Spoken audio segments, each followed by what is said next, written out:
É isso aí, nós estamos reunidos aqui hoje na casa do mestre Samuel, esse que está sentando aí, risonho. E estamos começando a fazer a experiência para terminar a atividade interdisciplinar do terceiro semestre de Engenharia Civil. Aqui eu mesmo, o Caio, a Ana, o Vini e o Samuel. Na verdade, nós temos que começar, estamos abertos aqui com a situação do problema, começar explicando o que é eletricidade estática. E daí olha, todos os experimentos já começaram. Estamos empenhados, cara. Empenhados na função.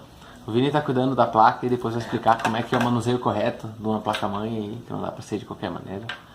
Mas eletricidade estática é uma troca ou uma falta de elétrons no seu corpo, que acontece por atrito. Dois corpos têm atrito, cada um deles tem uma carga elétrica e eles trocam elétrons. Isso é eletricidade estática, uma troca de elétrons. Então, quando você tira um casaco, por exemplo, você e o seu casaco têm cada um uma carga elétrica. Quando você tira o casaco, ou você passa um pouco da sua carga para o casaco, ou absorve um pouco da carga dele conforme a movimentação que você faz. Eletricidade estática é isso daí. O mesmo acontece, por exemplo, quando você vai lidar com um chip qualquer, seja uma placa-mãe, uma placa de expansão, placa de rádio, qualquer uma, que conduz eletricidade. Tem que ser um material metálico, de cobre, que conduz eletricidade.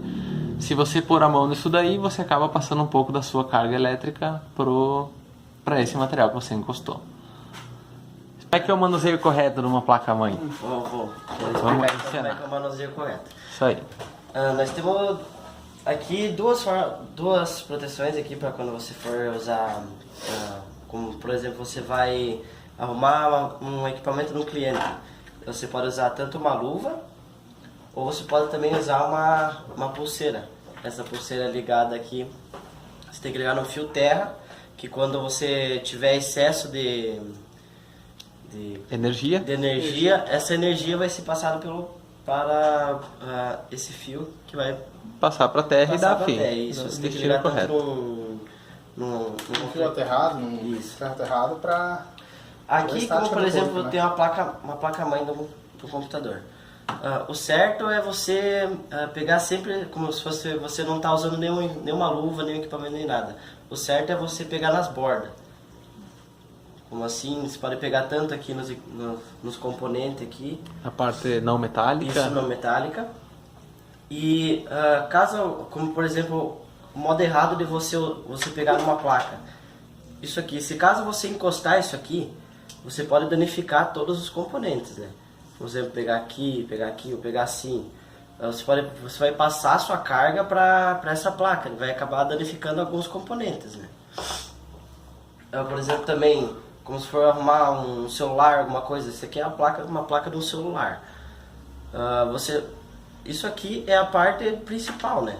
Como por exemplo, você não vai poder pegar aqui assim, essa placa. De qualquer jeito. Não pode pegar de qualquer jeito, você vai acabar danificando ela, né? Então, certo, você pegar nas bordas, cuidar ainda, aqui tem alguns componentes aqui. E é isso aí. Se caso não tiver esses equipamentos, faz que nos antigos, vai lá na terra, fica descalço e descarrega. Descarrega antes, é essa história, realmente.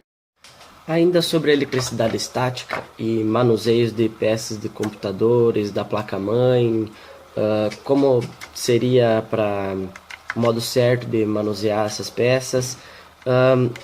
A eletricidade estática, ela está dentro do nosso corpo. Eles são prótons e elétrons que estão circulando dentro do nosso corpo e eles não conseguem sair para a Terra. Por quê? Porque nós estamos sempre calçados, sempre vestindo algo, sempre calçados, então esses elétrons não conseguem fugir para a Terra. Como por exemplo, quando você vai encostar no seu carro, você encostou no seu carro, você sentiu aquele choque. Quem que nunca sentiu um choquinho ao encostar no carro alguma vez assim? Então, é esses elétrons. Ou também você pega assim, você pode pegar o pente e passar na cabeça, passar no cabelo. Passa o pente no cabelo e daí você vai chegar perto com esse pente, ele vai estar eletrizado. Você vai colocar ele perto de um papel picado ou qualquer coisa. Esses papéis eles vão se atraírem. Então, isso também é eletricidade estática. Por que acontece esse choque? Por exemplo, quando você vai cumprimentar uma pessoa, essa pessoa pode ter uma carga diferente da sua, que está em você. Ela pode ter uma carga diferente. Então, o que acontece? Quando vocês vão entrar em contato, essas cargas opostas, elas se atraem. Então, para ficar estabilizadas, isso que eu queria dizer. Elas se atraem para ficar estabilizadas, por isso que acontece essa descarga elétrica, esse choque. E esse choque acaba, o que esse choque acaba fazendo, essa descarga elétrica acaba fazendo nos componentes, como por exemplo essa placa aqui, que eu tenho aqui comigo. O que pode acontecer com esses componentes? Por exemplo, você vai pegar uma placa-mãe, como essa aqui, você não deve pegar aqui atrás, com certeza. Como eu já expliquei isso, você deve pegar nas bordas. Porque o que acontece? Essa descarga elétrica, caso você encoste em algum desses componentes aqui, como por exemplo você vai encostar assim, o que danifica é a descarga elétrica que ocorre. Como por exemplo, você tem uma carga oposta do que está nessa placa. Então você vai acabar encostando e pode acabar danificando algum dos componentes. E é isso.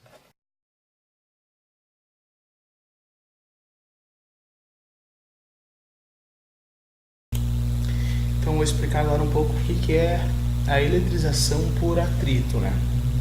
Então, supondo que eu tenha essa caneta aqui que ela está ela está neutra, né? Então, o que é a eletrização por atrito? Eu vou eletrizar essa caneta supondo, a minha camiseta. Se eu esfregar a caneta na minha camiseta, ela vai ficar elétrica, vai ficar com carga, né? É que nem o experimento do pêndulo, vou mostrar para vocês. O pêndulo, ele tá neutro, supondo tá neutro aqui, ó. O pêndulo ele tá neutro, deixa eu só parar aqui. Se eu pegar e não vai mexer nada, ó, continua parado, só fica só mexendo aqui, ó. Mas se eu pegar e passar tanto a caneta aqui tá neutra, tanto o pêndulo tá neutro. Mas se eu esfregar na minha camiseta aqui e passar uma carga na camiseta ou no papel, tanto faz, tu vai ver que ele já vai atrair o pêndulo, ó. Ele já pega um contato, já começa a puxar, ó. Então isso aí representa a eletrização por atrito. Mesma coisa quando você está tomando um banho e vai passar shampoo e fica mexendo no cabelo, depois vai ver que ele fica todo espetado por causa da eletricidade, né? Por isso que tem o condicionador, que daí o condicionador tira essa eletricidade. Então a base da eletrização por atrito é isso: tu pega um objeto neutro, tu passa energia usando um outro objeto, uma lã, assim não vai ficar eletrizado daí.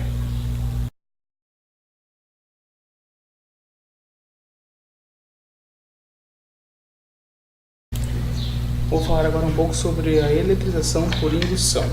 O que é a eletrização por indução? É quando um corpo atribui carga a outro corpo sem que eles estejam em um certo contato, né? Sem precisar encostar, sem nada, só na distância ele já fornece carga. Ou eu vou explicar para vocês assim, ó. Supondo que eu tenho essas duas chaves aqui, ó. Essa aqui está neutra e essa aqui está com uma carga positiva.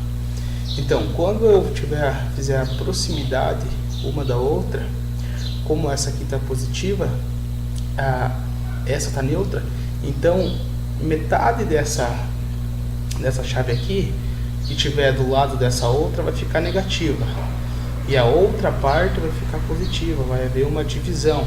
Então essa eletricidade por indução, ela também se forma uma divisão. Essa aqui vai ficar negativa e essa parte positiva devido a essa que está desse lado ser positiva. Então, para tirar essa carga positiva, nós deveríamos ligar essa parte aqui na terra ou no fio terra, que então ela ficaria essa parte inteira negativa. Então, o que seria a eletrização por indução? Seria na proximidade, essa aqui sendo negativa, essa aqui vai ficar, no caso essa aqui sendo positiva, essa aqui vai ficar negativa. No final elas sempre vão ser opostas. Isso no teste do pêndulo, como pode ver, ela se atrai, né? Vão acabar se atraindo por causa dessas energias negativa e a positiva, né? Então a eletrização por indução seria basicamente isso: uma carga positiva chega numa carga neutra que vai deixar ela negativa no fim, né? Uma outra vai ser, as energias vão ser opostas. Então isso é energia por indução.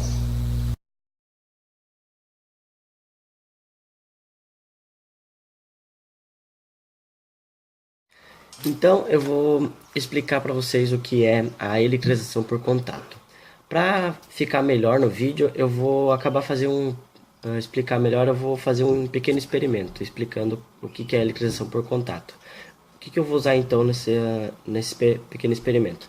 Eu vou usar 2 canudinhos, um copo, um pedacinho de plástico, uma fita, pode ser uma fita qualquer, um pedacinho de lata, como vocês podem ver, um pedacinho de lata, e um papel para eletrizar os canudinhos. Então eu vou montar aqui, eu deixo o canudinho em cima do copo para que ele possa rodar na hora que eu for encostar os 2 canudinhos.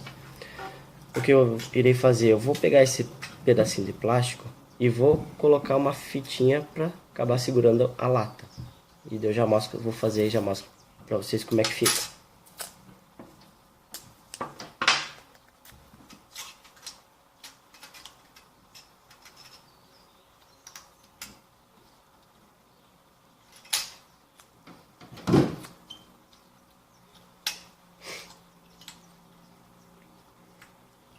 Então, acaba que fica assim. Por que eu fiz isso? Eu fiz isso porque é o seguinte: quando a gente for eletrizar a lata com outro canudinho, segurando assim nesse pequeno pedaço de plástico, eu não vou acabar interferindo, porque se eu fosse pegar na lata, a carga do meu corpo ia atrapalhar na eletrização da lata. Então, segurando por aqui, nada vai acontecer, nada vai atrapalhar. Então, primeiro eu vou fazer aqui, por exemplo, tem vários tipos de eletrização, né? Tem eletrização por indução, por contato, por vários tipos, né? Então, aqui eu vou explicar a eletrização por contato.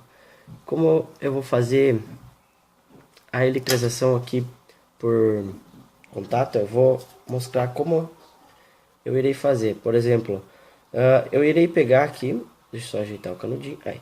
Eu vou pegar o papel e vou eu vou eletrizar esse canudinho.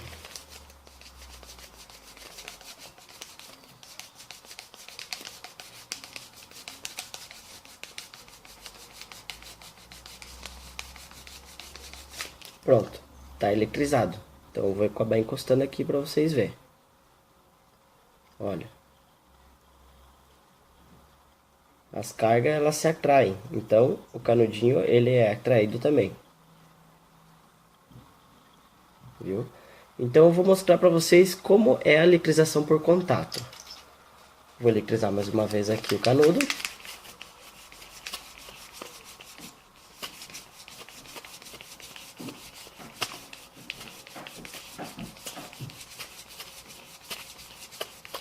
Esfregar o canudinho na lata para que ela fique eletrizada. Por que isso? Porque a lata ela tá neutra. Então, quando eu for esfregar o canudinho que já está eletrizado na latinha, ele vai acabar eletrizando a latinha.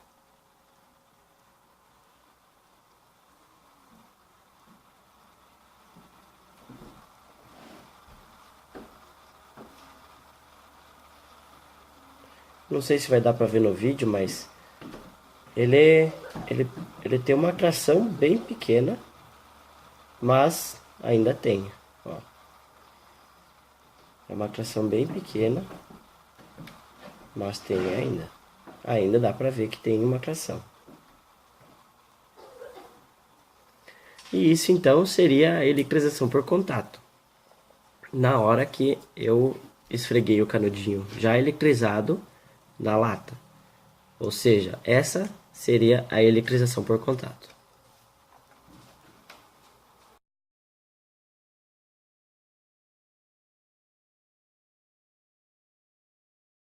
Vai fazer o pêndulo eletrostático. A gente já fez a base aqui, usou madeira e um prendedor. E a gente vai utilizar fita isolante, uma tesoura,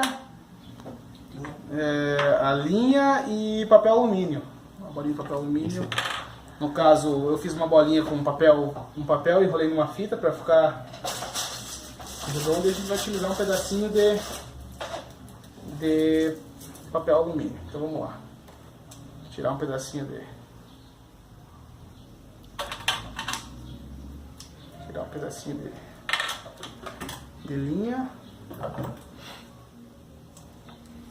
É bom que a gente De fita.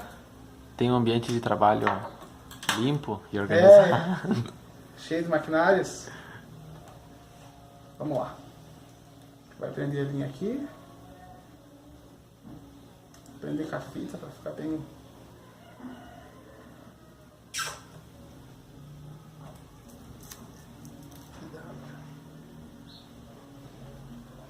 Vamos enrolar a linha no papel com a fita. Eu vou cortar mais um pedacinho de fita aí também. Só que essa fita é pesada. Vamos ver se vai dar.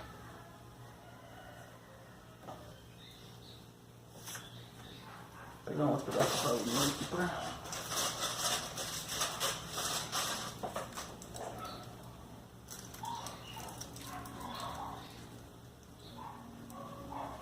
Então esse aqui é o pêndulo. Como podemos ver, assim, se eu mexer com o equipamento, ele não vai... como está neutro, tanto o pêndulo quanto o canudo está neutro, ele não vai fazer nenhum movimento. No caso ele está mexendo, mas ele não vai fazer nada. Mas se eu esfregar ela numa lã, esfregar aqui na minha camisa, minha calça, aquecendo, né, passando energia, já vamos ver que ele já vai mexer. Ó, já começa a dar Puxar, né? puxar, ó. Quanto mais eu fizer, mais energia passar, Mais energia no vai... canudo, mais mexe. mais o pêndulo vai, ó. Só para ver que ele puxa. Se eu fizesse só com uma filetinha, vocês iam ver mais, mas assim fica mais legal. A bolinha. E o pêndulo seria isso daí. Construí a base antes, coloquei um prendedor aqui, fita, papel alumínio, e seria isso daí, ó, o experimento do pêndulo, né?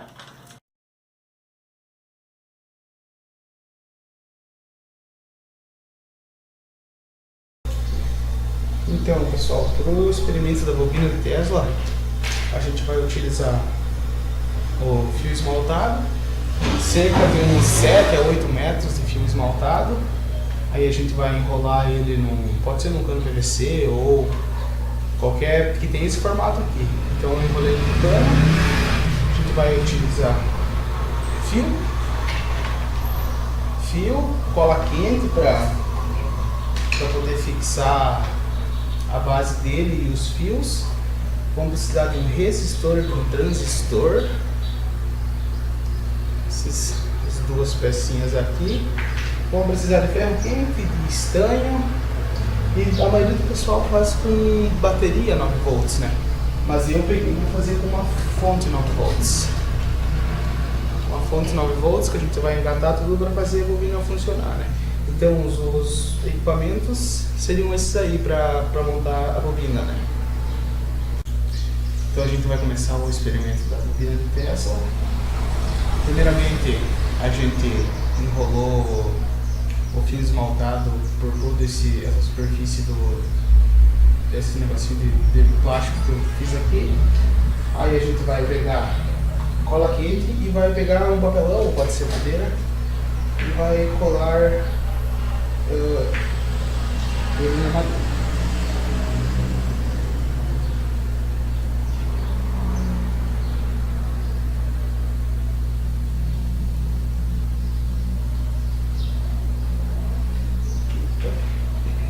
Logo após ter colado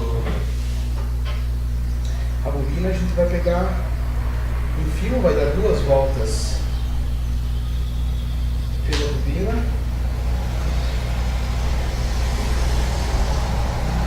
e vai também colar com cola quente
vocês como é que fica mais ou menos assim.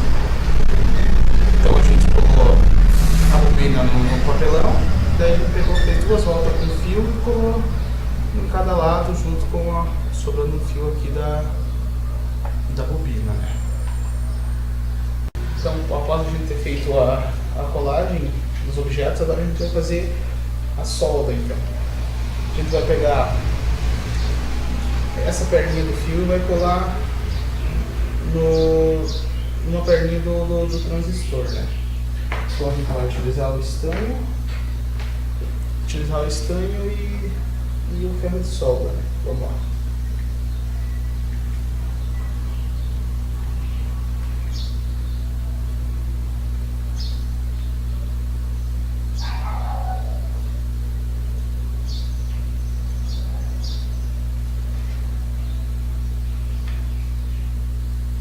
Resistor, vai pegar o fio esmaltado, é bom assim sempre tirar o esmalte do fio, a gente vai unir um ao outro, vamos unir, né, uma parte dele e vamos soldar no terminal do meio do transistor, vamos soldar nesse terminal do meio aqui. Então, vamos lá.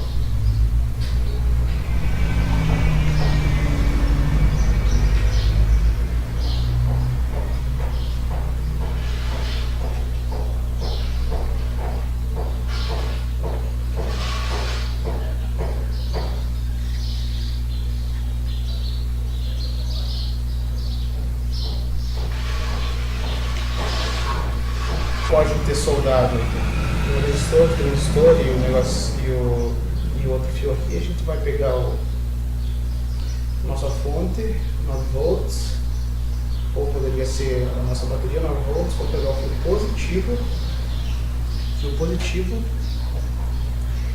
e a gente vai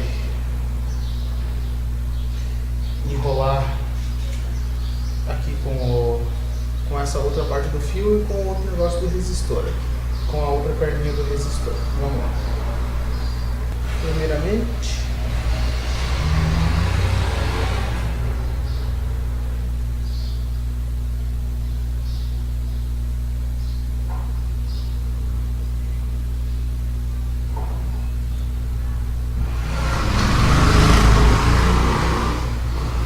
vamos enrolar esses 2 fios aqui, vamos dar uma soldada.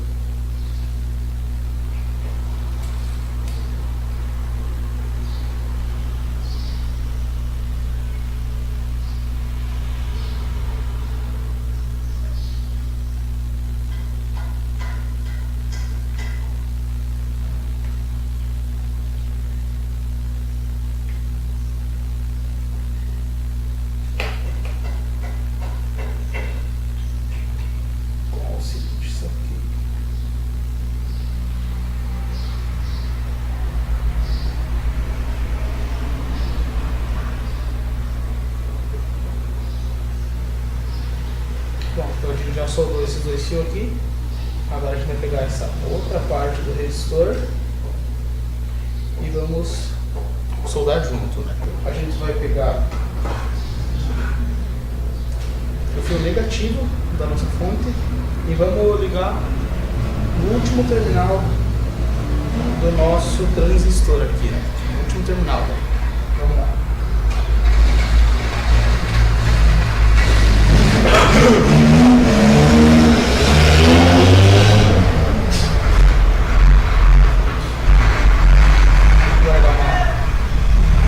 Vai dar uma estoura aqui.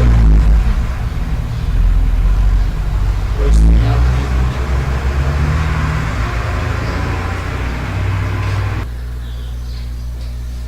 Então, após soldado, tá pronta a bobina de Tesla, né? Só a gente ligar na luz e a gente vai testar ela com uma lâmpada para ver se a funcionalidade dela ficou 100%, né? Então agora a gente vai fazer o teste com a bobina de Tesla, né? Ela tá ligada, não sei se vocês vão conseguir ver aí, ó, mas pode ver que ela muda, ó, ela acende Tinha uma outra lâmpada antes que eu estava fazendo para aparecer bem mais, só que eu acabei quebrando. Mas se tu reparar bem certinho, ela não precisa nem encostar, ó. Ela vai ficar, por causa da indução da eletricidade, ela acende a lâmpada. Então, seria isso mesmo, a bobina de Tesla, né? Esses componentes aí que formam essa energia por indução.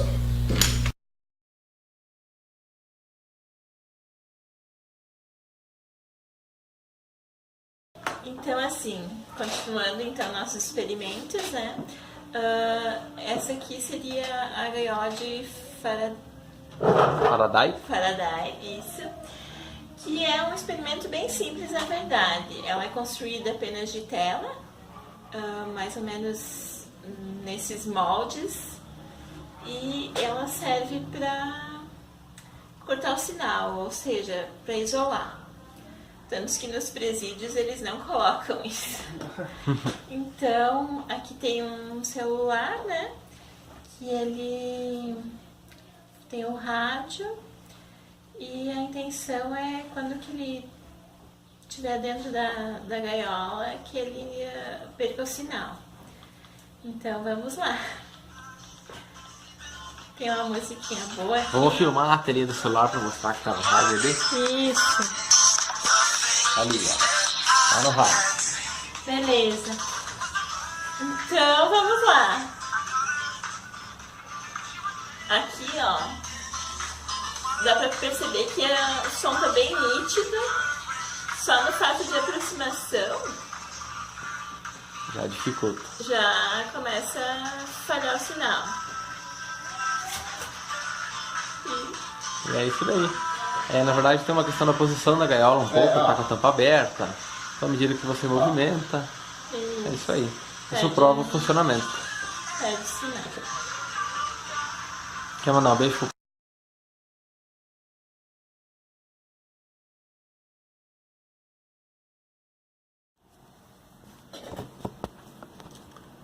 Bom, vamos começar.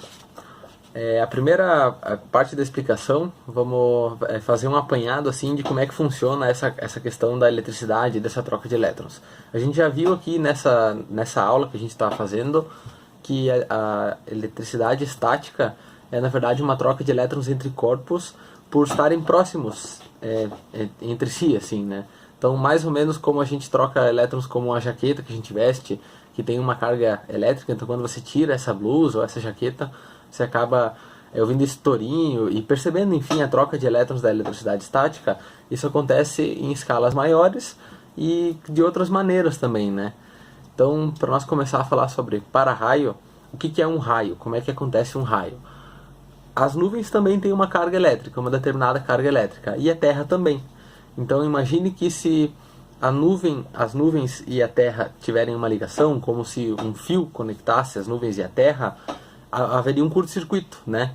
Então é isso que é um raio, é isso que acontece. É quando há um excesso de carga lá, essa energia tem que ir para algum lugar, ela acaba procurando o caminho mais próximo em direção ao outro corpo próximo dela para dividir essa carga elétrica.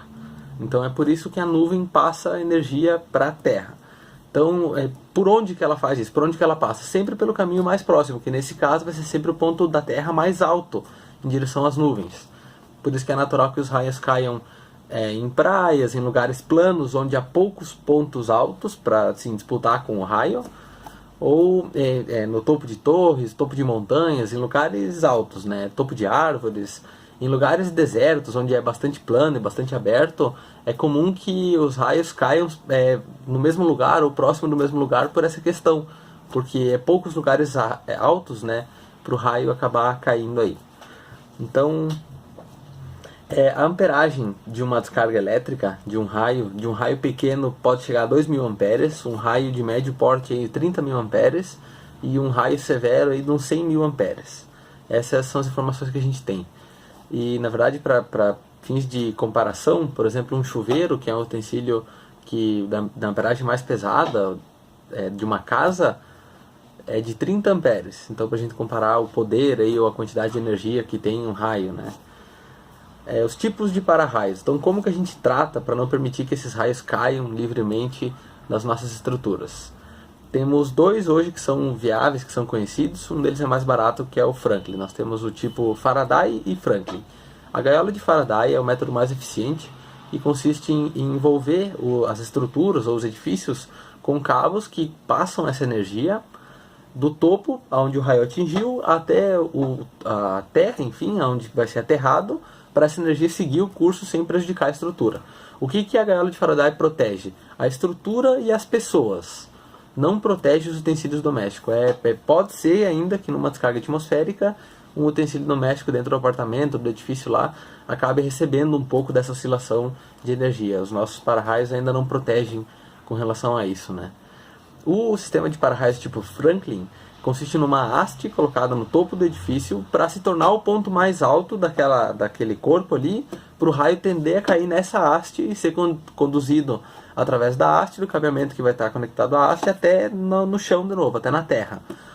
O sistema de para-raios tipo Franklin é um sistema mais barato, por isso é um sistema mais comum de ser encontrado, mas não protege devidamente, totalmente, como é o recomendado, assim, porque o adequado é que praticamente a gente dobre a altura do corpo que a gente quer proteger, ou seja, da estrutura, né? Então, no exemplo de um prédio de 20 metros, teria que ter aí uma haste de uns 15 ou 20 metros pelo menos. E geralmente é 6 ou 7 metros, 5 metros, o que a gente consegue encontrar aí, né? Então, esse é o tipo Franklin. O para-raio tipo Franklin tem que ser aferido anualmente para conferir. Aliás, todo tipo de para-raio tem que ser anualmente aferido para conferir a sua eficiência, né? Então, como que é essa aferição? Na verdade, através de um teste de resistência ohmica feito por um engenheiro eletricista que vai lá e mede a resistência ohmica do solo, onde está conectado, os arredores ali, e do cabeamento. E se aquilo está ok, está de acordo, emite-se um laudo e eles geram uma RT em cima desse laudo, assumindo a responsabilidade daquela informação que eles estão cedendo, que os engenheiros estão cedendo, e daí o edifício está apto aí a manter aquele sistema por mais um ano. O órgão que confere a instalação e lê os projetos e aprova e faz a fiscalização dessa aferição anual é o órgão dos bombeiros aqui no Brasil, o Corpo de Bombeiros. E é isso daí, essa é uma passagem sobre para-raios, tá aí o motivo do porquê que a gente tem essas artes em cima dos edifícios, e é essa a questão.